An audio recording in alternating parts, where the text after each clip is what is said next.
लाड़काना में मौसम सरमा शुरू होते ही जहां बिजली की तलब में कमी हो गई है, उसके बावजूद भी लाड़काना में 8 घंटों से लेकर 16 घंटों की बिजली लोड शेडिंग की जा रही है, जिसकी वजह से बिजली सार्फिन को मुश्किलात का सामना करना पड़ रहा है। लोड शेडिंग घणी आहे। नंढड़ा ॿार सुबुह जो स्कूल वञण लाइ परेशान थियनि था, हुनजे करे लेट थी था वञनि स्कूल में बि। सियारो आहे, सियारे में बि एॾी लोड शेडिंग त माना वॾो मसइलो आहे। बिजली सफ़ा कान्हे, लोड शेडिंग आहे घणी। सियारो आहे त बिजली बंदि था कनि। हिन खां अलावा बिल बि पेमेंट पूरी था वठनि।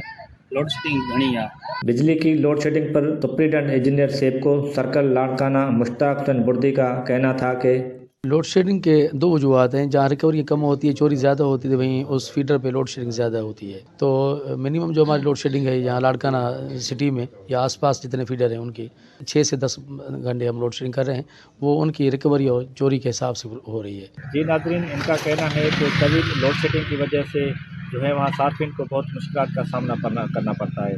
कैमरामैन शहरियार के साथ निसार लोहर, वस्ट टीवी न्यूज़, लाड़काना।